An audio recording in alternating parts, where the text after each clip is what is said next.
जिसको सबसे बड़ा एक टाकरा कहा जा रहा था, जहां पाकिस्तान और इंडिया एक दूसरे के आमने सामने हुए। इंडियन टीम की परफॉर्मेंस अच्छी रही और 7 विकेटों से जीत हासिल की, मगर जहां परफॉर्मेंसेस अच्छी रही, जहां गेम अच्छा खेला, जहां हमने इस प्लेटफॉर्म पे बैठ के तारीफ की उनकी अच्छी परफॉर्मेंसेस की, उनकी अच्छी क्रिकेट की, उनकी बेहतर क्रिकेट की पाकिस्तान टीम के मुकाबले में, वहीं जहां स्पोर्ट्समैनशिप की बात आती है उसके खिलाफ, उसके हवाले से जो है एक बहुत गलत मैसेज और एक बहुत गलत प्रेसिडेंट सेट हुआ।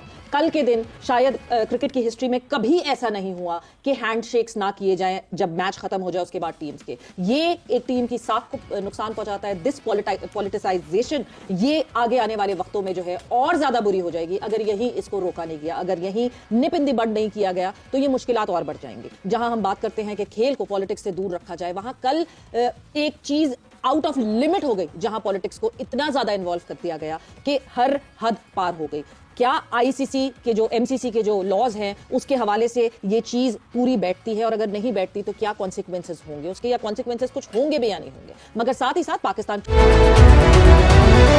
Board is very serious about this, and साथ ही साथ जो है पाकिस्तान क्रिकेट बोर्ड इस एक्ट पे जरूर अपना रद्द अमल दिखा रहा है। पाकिस्तान क्रिकेट बोर्ड से बिल्कुल ये खबर आई कि मोहसिन नकवी साहब ने जो है वो एक शिकायती लेटर भेजा है, जहां एमसीसी और आईसीसी को इस पूरे सिनेरियो के ऊपर, एंड देन मैच रेफरी की जो इन्वॉल्वमेंट थी, न्यूट्रल कहने को मैच रेफरी एंडी पाइक्रफ्ट की जो इन्वॉल्वमेंट थी, उसके हवाले से बात की गई है कि एंडी पाइक्रफ्ट को अपनी इन सारी जो ड्यूटीज है इससे ऑफ करना चाहिए, एशिया कप से दूर रखना। सूर्या कुमार यादव ने कुछ किया है मेरा ख्याल है, और ये सबसे ज़्यादा तशवीशनाक बात यह है कि भारत, जो कि नरेंद्र मोदी जिस मुल्क के वज़ीर आज़म हैं, उन्होंने इस खेल को, जिसको शुरफा का खेल कहा जाता है, उसके ज़रिए अपनी सियासत को, पाकिस्तान मुखालिफ बयानिए को और पाकिस्तान की अफवाज के मुखालिफ बयानिए को, और जो वो पाकिस्तान पर दहाइयों से इल्ज़ामात लगा रहे हैं, उसको खेल जैसे एक अहम तरीन ज़रिए को इस्तेमाल करते हुए दुनिया में पाकिस्तान के बारे में जो बातें की हैं, बियॉन्ड, आप कहते हैं कि ये खेल से बढ़कर बहुत सारी चीज़ें हैं, और ये नाम लेना चाहिए लोगों को, बताना चाहिए पाकिस्तान में बैठे लोगों को कि ये सूर्या कुमार यादव, जो कि इंडियन क्रिकेट टीम के कप्तान थे,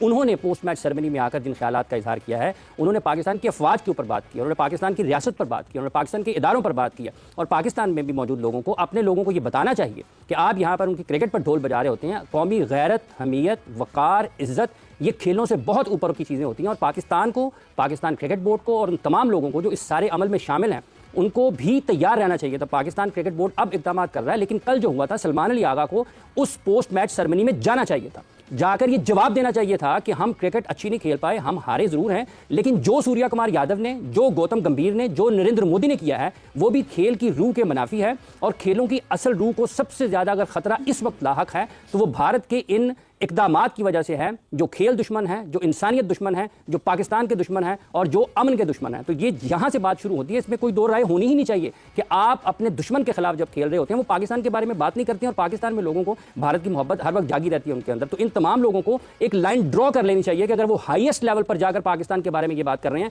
तो पाकिस्तानियों को भी ऐसे रद्द-ए-अमल का मुजाहरा करना चाहिए। इसी पर बात आगे बढ़ेगी। हमारे साथ मौजूद है पाकिस्तान क्रिकेट टीम के साबिक कप्तान, साबिक बैटिंग कोच जनाब मोहम्मद यूसुफ साहब। अस्सलाम वालेकुम यूसुफ साहब। वालेकुम अस्सलाम। बहुत बहुत शुक्रिया। इंटरनेशनल क्रिकेटर इरम जावेद भी हमारे साथ मौजूद है। अस्सलाम वालेकुम। बहुत बहुत शुक्रिया। हमारे साथ मौजूद हैं स्पोर्ट्स कॉरेस्पॉन्डेंट हैं जनाब अब्दुल कादिर ख्वाजा साहब। समझ। अस्सलाम वालेकुम ख्वाजा साहब, बहुत बहुत शुक्रिया। पाकिस्तान क्रिकेट टीम के साबिक कप्तान जनाब शाहिद आफरीदी साहब भी हमारे साथ मौजूद है। अस्सलाम वालेकुम शाहिद साहब। अस्सलाम वालेकुम सारों को। वालेकुम अस्सलाम। बहुत बहुत शुक्रिया शाहिद साहब। ये जो कल हुआ है मैच के बाद, टॉस से लेकर टॉस पर हाथ नहीं मिलाया और वहां पर भी वो हाथ बांधे खड़े हुए थे, इसका मतलब यह है कि वो बाकायदा तौर पर हिकमत अमली के साथ आए थे, और उसके बाद भी उन्होंने पाकिस्तान के बारे में बातें की हैं। तो ये क्या आप समझते हैं, ये किस तरफ चीजें जा रही हैं, उसके जिम्मेदार कौन है?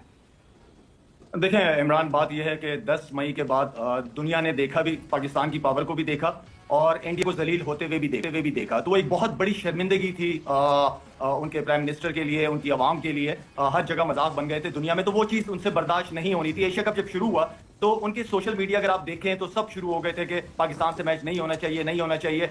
इतना हो गया था कि मोदी के ऊपर ठीक ठाक प्रेशर आ गया था उस चीज का, और मोदी, जाहिर बात है, प्रेशर आ गया, ऊपर से आप जंग भी हारे हो, मुंह की पड़ी है आपको, मुंह पे पड़ी है आपको। उसके बाद फिर आपने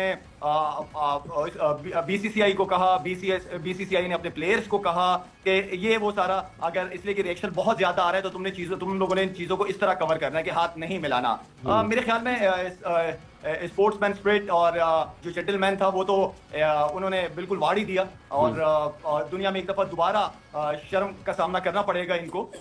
बाकी मैं समझता हूँ कि आई थिंक जो हमारा स्टांस था वो बिल्कुल ठीक था। बिल्कुल मैं समझता हूं कि बिल्कुल वही स्टांस लेना चाहिए था जो लिया चेयरमैन ने लिया, या अभी तक जो चीजें चल रही हैं बहुत सारी जो सुनने को मिल रही है, बात होगी उस पर, लेकिन वो स्टांस भी ओवरऑल बहुत जबरदस्त है। और मैं समझता हूं कि हमेशा कहता रहा हूं कि आप अच्छे एम्बेसडर बनो, एम्बेरसमेंट ना बनो मुल्क की। तो इस वक्त इंडियन क्रिकेटर्स की इतना नहीं कहूंगा मैं प्लेयर्स का, क्योंकि उन्हें जो ऊपर से ऑर्डर मिले गवर्नमेंट की तरफ से, बीसीसीआई की तरफ से, उन्होंने उसी चीज को फॉलो करना है, क्योंकि यही कप्तान था जो मोहसिन नकवी साहब से हाथ मिला रहा था, यही कप्तान था जो सलमान अली आगा से पहले दिन हाथ मिला रहा था, लेकिन आवाम के सामने, क्राउड के सामने, वो लोकल जो सोशल मीडिया का उनका जो प्रेशर था वो बर्दाश्त नहीं कर पाई गवर्नमेंट, जिसके बाद ये सारा कुछ हम सबको देखना मिला। मेरे ख्याल में इंडियन प्लेयर्स इस वक्त दुनिया के लिए काफी एम्बेरसमेंट बने, एज जो कि बनना एम्बेसडर चाहिए था। शाहिद साहब, अगर वो अपनी आवाम का दबाव बर्दाश्त नहीं कर पाए शाहिद साहब, तो पाकिस्तान की फौज का दबाव कैसे बर्दाश्त करेंगे? खैर अब 10 मई में देखिए, 10 मई अब ये हमसे 100 मैच भी जीत जाए कोई मसला नहीं है, लेकिन 10 मई जो हमने कर दिया है उसके बाद से इनको बिल्कुल पागल हो चुके हैं, ये दुनिया में जलील ख्वार हो चुके हैं ये लोग। इनके पास अपना जो असल चेहरा था, खैर मैं तो बहुत पहले जानता था, बहुत पहले, अगर आप मेरी इंटरव्यू सुने 2010-11 के, उस वक्त भी मैंने कहा था कि जो हमारा दिल है, जो हम लोग हैं, वो हो भी नहीं सकते, करीब भी नहीं हो सकते हमारे। लाला, पाकिस्तान क्रिकेट बोर्ड के स्टांस की बात करें तो एक बहुत स्ट्रॉन्ग स्टांस देखने को मिला, जैसे कि मोहसिन नकवी ने एक कंप्लेन तो की, एक लेटर तो लिखा एमसीसी और आईसीसी को, मगर साथ ही साथ अपने घर में भी, यानी पाकिस्तान क्रिकेट बोर्ड में भी जो है उसका इंपैक्ट और उसका रद्द-ए-अमल आया। उस्मान वाला साहब की खबर आई है, who is the director of international cricket operations, और उनको भी अपनी जॉब से जो है वो हटाने की खबरें सामने आ गई हैं कि उनको इस पूरा जो फियास्को हुआ उस पे उनकी मिस हैंडलिंग की वजह से उनको उनकी पोस्ट से हटाया गया। अच्छा डिसीजन है, बहुत अच्छा डिसीजन है। जब बात कौम की इज्जत की बात आती है तो उससे बढ़कर कोई नहीं है। अगर कोई प्रेजेंटेशन में नहीं जाना चाहता और आप जबरदस्ती उसको भिजवा रहे हो, तो मैं समझता हूं कि ये लड़कों को पता है कि मुल्क की इज्जत कैसी रखनी है, लेकिन आई थिंक ये जो डिसीजन लिया है सोच समझ के लिया होगा और कौम की इज्जत के लिए लिया गया होगा। इसे कहते हैं दिमाग से पैदल होना। शाहिद अफरीदी बोल रहा है कि 10 मई के बाद दुनिया में भारत की बेइज्जती हुई और दुनिया ने देखा, उनके गवर्नमेंट पे प्रेशर था। भाई साहब, 10 मई के बाद क्या हुआ पूरी दुनिया ने तो देखा, लेकिन बेइज्जती वो तुम्हारे डिक्शनरी में है कि हम जीत गए। तुम क्या जीत गए भाई? जीत का डेफिनेशन क्या होता है कि हारने वाले से तुम कुछ भी करवा लो, यही होता है ना जीत का डेफिनेशन। तुम एक पानी तो खुलवा नहीं सकते, ऊपर से तुम बोल रहे हो कि हम जीत गए।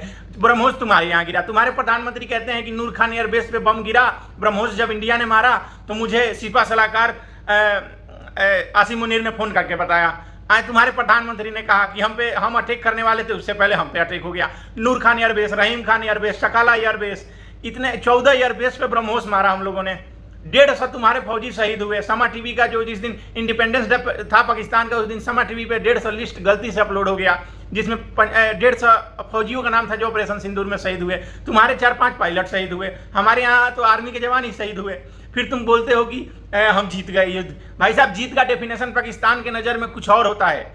अच्छा, दुनिया में बेइज्जती हमारी हुई है, भिखारी तुम बने हो, पैसा जहाँ देखो तहाँ तुम मांग रहे हो, अमेरिका के आगे तुम दंडवत हुए हो। हम तो अमेरिका से नजरें मिला के बात करते हैं, हम तो अमेरिका से कहते हैं कि तुम मतलब हम ऐसा नहीं कहते हो, नजर मिला के बात करते हैं, किसी के आगे दंडवत नहीं होते। तुम्हारे जितने गरीब भिखारी नहीं है हम लोग, पता ही नहीं है लोन पे कौम है, कौम पे लोन है। बेइज्जती तुम्हारी हुई है, दुनिया में भिखारी बन के कटोरा लेके तुम घूम रहे हो और हमको बोलते हो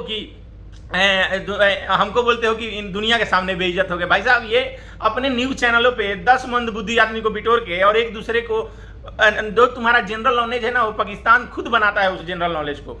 93,000 फौजी तुम्हारे बांग्लादेश में, बांग्लादेश जब तोड़ा भारत ने तो 93,000 फौजी 3 साल तक जेलों में रहे हैं। उसके बाद ऑपरेशन सिंदूर में, उतना दूर क्या जाना, ऑपरेशन सिंदूर में तुम्हारे यहाँ मिसाइलें गिरी, एक भी तुम्हारा मिसाइल भारतीय टेरिटरी को टच किया हो तो बताओ।